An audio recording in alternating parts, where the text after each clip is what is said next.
দর্শক, আজকে কয়েকটা বিষয় নিয়ে আপনাদের সঙ্গে মত বিনিময় করব। অবশ্যই রাজনৈতিক বিষয়। আমার মনের মধ্যে যে ভাবনাগুলো এসে জড়ো হচ্ছে সেগুলো আপনাদের সাথে শেয়ার করব। আমার কোনো মতামত চূড়ান্ত না, কিন্তু আমি আমার এই ধারণা ভাবনাগুলো আমি ফেলে দিতে পারছি না। হয়তো আমার এই চিন্তা ভাবনাগুলো আপনারাও ভাবছেন, তা আপনারা যা ভাবছেন সেটা তো আমি জানতে পারছি না। আমি যেটা ভাবছি সেটা আমি প্রকাশ করছি আমার এই চ্যানেলের মাধ্যমে। আপনারা একটু মনোযোগ দিয়ে শুনে একটু মিলায় নেবেন। মিলায় নেওয়ার দরকার এই কারণে, দেখেন, এই যে 5ই আগস্ট একটা অসাধারণ একটা রাজনৈতিক পট পরিবর্তন হলো। এই পরিবর্তনে আপনাদের সবারই একটা অংশগ্রহণ আছে, আছে না? কে নেই? বাংলাদেশের এমন কোনো বাসাবাড়ি আছে যে বাসাবাড়ি থেকে কোনো না কোনো সদস্য এসে অংশ নেয়নি? কোনো কোনো বাসায় আমি জানি যে পুরো পরিবার সুদ্ধা নেমে গেছে, যে একটা পরিবর্তন তারা চায়। কিন্তু আসলে দুঃখজনক ব্যাপার হলো 8 মাসের মাথায় এসে আমরা কি সেই পরিবর্তন, যেই পরিবর্তনটা আমরা প্রত্যাশা করেছিলাম যে সবাই মিলে আমরা এই দেশটাকে গড়ব, তেমন কি আলামত দেখতে পাচ্ছেন? নিশ্চয়ই আমার সাথে একমত আপনারা যে না, দেখতে পাচ্ছেন না। বরং অনেক ক্ষেত্রে হতাশা। হতাশা এই কারণে যে রাজনৈতিক দলগুলো আসলে কি করছে, সরকার কি করছে না, সরকারের উপর আস্থা আছে, সরকারের কার্যক্রমে আপনারা সন্তুষ্ট, অথবা রাজনৈতিক দলগুলোর উপর আপনারা সন্তুষ্ট। ফলে একটা হতাশা কিন্তু দিনকে দিন মানে বাড়ছে, বা এর পরিমাণটা বেশ গভীর হচ্ছে। সেই কারণে আমি বলছি যে আপনাদের, দেখেন, আপনাদের চিন্তা ভাবনার ফসল কিন্তু এই পরিবর্তন, আপনাদের চিন্তা ভাবনার ফসল এই বর্তমান সরকার। রাজনৈতিক দলগুলো কিন্তু মুখ্য ছিল না, ছিল আপামর জনসাধারণ। ঠিক অনেকটা মুক্তিযুদ্ধের মধ্যে, যতই সামনে সারিতে আওয়ামী লীগ থাকুক বা অন্য দল থাকুক, কিন্তু বাংলাদেশের জনগণ যদি মুক্তিযুদ্ধে অংশ না নিত তাহলে কি দেশটা স্বাধীন হইতো না? এই পরিবর্তনটা কত বছর পর এসে, 53-54 বছর পর এসে, ঢাকা থেকে শুরু করে একেবারে তৃণমূল পর্যন্ত, প্রত্যন্ত অঞ্চল পর্যন্ত সকল মানুষ রাস্তায় নেমে আসছে। তারপর আমরা কিছু দুর্ভাগ্যজনক ঘটনা দেখছি। প্রথম দিকে যা ক্ষোভ বিক্ষোভগুলো প্রকাশ করছে মানুষ, কিন্তু তারপরও অব্যাহতভাবে এক ধরনের অনেকে একটা মব কালচারের মধ্যে নিয়ে গেছে। রাজনৈতিক দলগুলো নিজেদের মধ্যে হানাহানি ঘটাচ্ছে, অন্তর্বর্তী সরকার সামাল দেওয়ার চেষ্টা করছে, সেনাবাহিনী চেষ্টা করছে, কিন্তু পারছে না।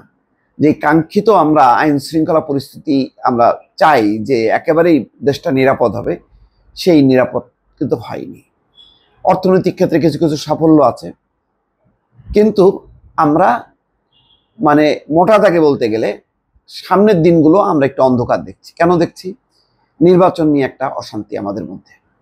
রাজনৈতিক দল, বিশেষ করে বিএনপির মতন প্রধান রাজনৈতিক দল, আওয়ামী লীগ না থাকার কারণে একটি প্রধান রাজনৈতিক দল, তার বক্তব্য, তার চাওয়াটা কিন্তু আপনাকে প্রাধান্য দিতেই হবে, আপনি মানেন বা না মানেন। যেমন বাংলাদেশে কি আওয়ামী লীগ যুদ্ধ করে, তার নেতা কর্মী দিয়ে যুদ্ধ করে সে স্বাধীন করছে? করেনি, মানুষ যুদ্ধ করছে। কিন্তু যেহেতু ফ্রন্ট লাইনে ছিল আওয়ামী লীগ আসছে ক্ষমতায়। তো বাংলাদেশ চিন্তা করেন, যে যাই করুক না কেন, ধরেন আমিও লড়াই করছি, কারণ আমি লড়াই করে আমি কি বলবো যে আমার এখন ক্ষমতা দাও? না, প্রধান দলকে, মুখ্য হচ্ছে বিএনপি। এটা নিয়ে মতদ্বৈততা আছে, আমি জানি যে আপনারা বলবেন যে আরে ভাই আপনি বিএনপির দালালি করতেছেন। না, ওই যে ছাত্ররা, ওই নাহিদ ইসলাম, তারপর আসিফ মাহমুদ, সার্জিস আলম, তারপরে এরকম এক এক করে আমি অনেকের নাম বলতে পারি, দরকার নেই, হাসনাত আব্দুল্লাহ, অনেকের নামই বলতে পারি। কিন্তু এই যে ছাত্র নেতারা, নেত্রীরা, তারা কারা ছিল? তারা আমজনতার অংশ ছিল। আমজনতা মানে কি? রাজনৈতিক দলগুলিরই প্রতিনিধি। তারা হয়তো সুনির্দিষ্ট রাজনৈতিক দল ছিল না, কিন্তু দেখেন তারা রাজনৈতিক দল পরে করলো, করাতেই আস্তে আস্তে কিন্তু ডিভিশনটা শার্প হলো। তাদের চাওয়া বিএনপির চাওয়া মিলছে না একেবারে। দেখেন, আপনার চিন্তা করেন, মুক্তিযুদ্ধের পর ছাত্রদের দল কোনটা ছিল বলেন তো? বলেন। জাসদ, আসম আব্দুর রব, শাহজাহান সিরাজ, তাদের নেতৃত্বেই তো রাজনৈতিক দল। তো তারা কারা? তারা তো ডাকসুর ভিপি। মুক্তিযুদ্ধের আগে তারা ছাত্রলীগের নেতা ছিল, তাদের একটা অংশ, দুটি সম্মেলন হলো, একটা অংশে শেখ মুজিবুর রহমান গেল, শেখ ফজলুল হক মনি তাদের নেতৃত্বে রমনার সরোয়ার দিতে, শেখ মুজিব চলে গেল একটা অংশে, আর একটা অংশ ছাত্রলীগের সম্মেলন হলো, সেখান থেকে জন্ম হলো জাসদের। ঠিক যেমন এই ছাত্ররা আন্দোলন করলো, আন্দোলনের পরে তারা রাজনৈতিক দল গঠন করলো। এনসিপির সঙ্গে জাসদের এই অভ্যুদয়টা অনেকটা মেলে।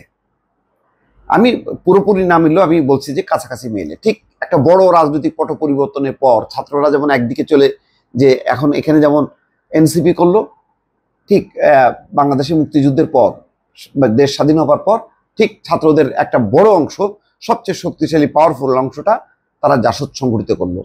কিন্তু জাসদের সেই ইতিহাসটা কিন্তু ভালো হলো না, সেই ম্যাচুরিটি দিয়ে তারা পরিস্থিতি মোকাবেলা করতে পারলো না।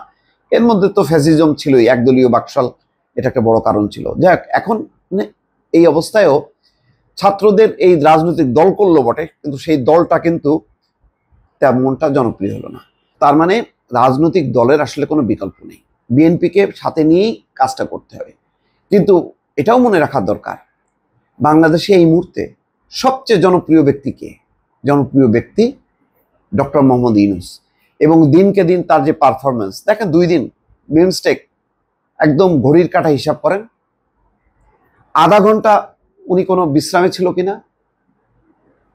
সারাটা দিন সকাল থেকে সন্ধ্যা পর্যন্ত, শেষ মুহূর্ত পর্যন্ত মিটিং করে তারপর চলে আসছে, ফুরসত নেই, টানা মিটিং করছে একের পর এক। এর মধ্যে চুক্তি করে ফেলছে, বাংলাদেশ থেকে যারা অর্থ লুপাট করে থাইল্যান্ডে ওদের দুর্নীতি দমন কমিশনকে ডেকে আনছে, বাংলাদেশের দুর্নীতি কমিশন নিয়ে একটা এমইউ স্বাক্ষর হয়েছে, কারণ অনেক পাচার টাকা সেখানে আছে। শ্রীলঙ্কার প্রধানমন্ত্রী তাকে বলছে যে আমার দাও, ওই বাংলাদেশ ব্যাংকের রিজার্ভ হ্যাক হয়েছে। আপনি চিন্তা করেন, শেখ হাসিনা যদি থাকতো এই দুইটা কাজ করতো, শ্রীলঙ্কার প্রধানমন্ত্রীকে বলতো যে আমার দাও, আমার টাকা হ্যাক হয়ে তোমার ওখানে গেছে, ওটা বের করে দাও। থাইল্যান্ডকে বলতো যে এরকম একটা চুক্তি সই করো, না, বলতো না। ডক্টর মোহাম্মদ ইউনূস বলছেন, করছেন। কেন? এটা হলো দেশপ্রেম। এবং তার পর্যায়ক্রমিক তার বক্তব্য, তার ক্যারিসমাটিক ইলন মাস্ককে ফোন করা, এখন যেমন দেখেন শুল্ক কমানোর ব্যাপারে সে বলছে যে ঠিক আছে আমি কথা বলবো আমেরিকার সঙ্গে সরাসরি, এবং উনি জানে কার সঙ্গে কিভাবে কথা বলতে হবে। ফলে এইরকম নেতৃত্ব কিন্তু আনপ্যারালাল এই মুহূর্তে, মানে ক্ষমতায়, এখন ক্ষমতায় আসার আগে তো আমি জানি না, আরো হয়তো অনেকের আছে ক্ষমতা। খলিলুর রহমানের মতন একজন লোক আমরা এখন চিনলাম, যে রোহিঙ্গা সমস্যা নিয়ে ডিল করতেছে, এটা ওটা করতেছে, অজিত দোভালের সঙ্গে কথা বলতেছে। তো মানে বৃক্ষ তোমার নাম কি, ফলে পরিচয়। তো ডক্টর মোহাম্মদ ইউনূসকে আমরা দেখছি, দেখে দেখে কিন্তু বুঝতে পারতেছি যে না, আমাদের তো এরকম নেতাই দরকার। আপনি চিন্তা করেন, নরেন্দ্র মোদী মাইন্ড করবে বলে শেখ হাসিনা কখনো ওই তিস্তার পানি বন্টন চুক্তি আগে যা বলছে পরের দিকে আর বলতো না, সীমান্ত হত্যার কথা একেবারে উচ্চারণই করতো না। যেটা আমাদের নিরীহ মানুষগুলো মারা যাচ্ছে, ভাই এরা তো গরিব মানুষ, তারা এই গরু একটু এদিক ওদিক আনে, কিছু জিনিসপত্র এদিক দেয় ওই দিক দেয়, আমি এটাকে সাপোর্ট করছি না। কিন্তু যেসব দেশে অর্থনৈতিক দারিদ্রতা আছে, কষ্ট আছে, বেকারত্ব আছে, অভাব আছে, অনটন আছে, সেসব দেশের জনগণ তো এই টুকিটাকি করে। এটা বড় অপরাধ না, এটা বড় কোনো মারণাস্ত্র তারা বহন করতেছে না, পেটের দায়ে তারা এই কাজগুলি করতেছে, আর এই মানুষগুলোকে গুলি করে মারতেছে, পাখির মতো গুলি করে মারতেছে।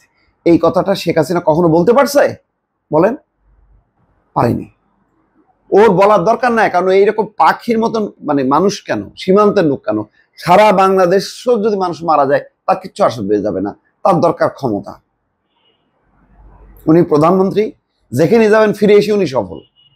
আর ওই স্তবকের দল আছে সাংবাদিক, কুকুরের মতন ঘেউ ঘেউ করতে করতে চলে যায় গণভবনে, যে বসে থাকে, বসে থেকে প্রশ্নের নামে আগে প্রশংসা করে তারপর প্রশ্ন করে।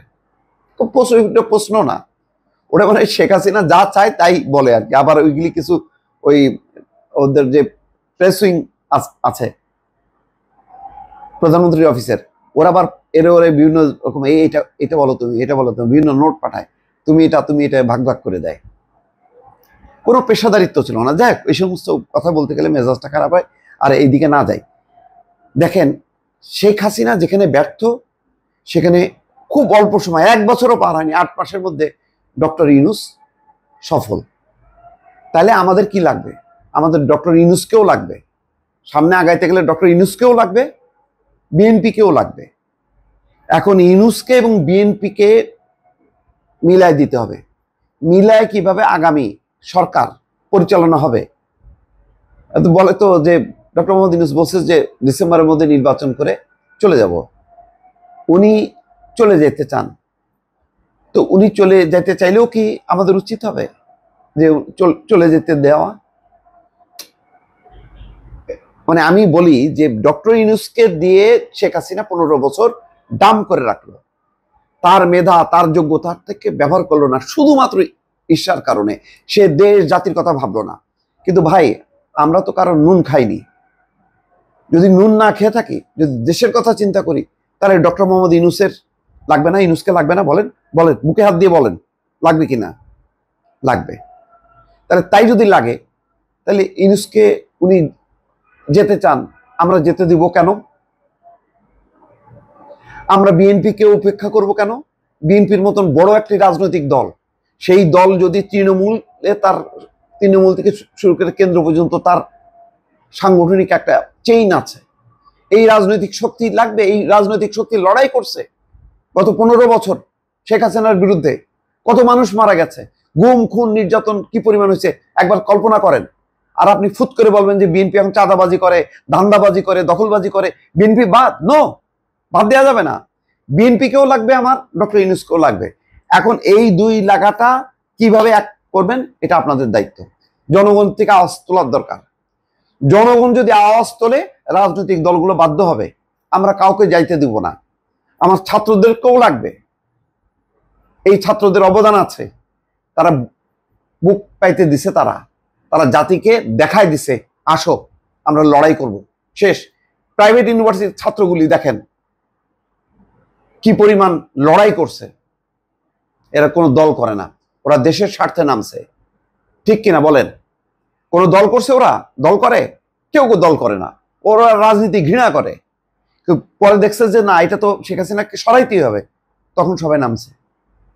তাহলে আমার কি লাগবে? আমার ওই ছাত্রদের লাগবে, আমার বিএনপিকে লাগবে, বিএনপির সাথে যে রাজনৈতিক দলগুলি লড়াই করছে, জামাতকে লাগবে। সবাইকে নিয়ে আমরা গণতান্ত্রিক বাংলাদেশ, সমৃদ্ধশালী বাংলাদেশ গড়ে তুলব। এই প্রতিজ্ঞা নিয়ে আওয়াজ তোলেন, ইনশাল্লাহ বাংলাদেশের রাজনৈতিক প্রেক্ষাপট চেঞ্জ হয়ে যাবে। প্লিজ একটু চিন্তা করেন। দলীয় স্বার্থ বাদ দেন, ব্যক্তিগত স্বার্থ বাদ দেন। আমি এখন যেটা বললাম, মন থেকে বললাম, আমার চিন্তা ভাবনা, আমার একদম সদিচ্ছা থেকে বললাম। আমার সাথে যদি আপনার একমত হন অথবা দ্বিমত হন, প্লিজ লেখেন, যা খুশি লেখেন। আমাকে যদি গালাগালি দিয়েও লিখতে চান লেখেন, কোনো সমস্যা নেই। ভালো থাকবেন। আল্লাহ হাফেজ।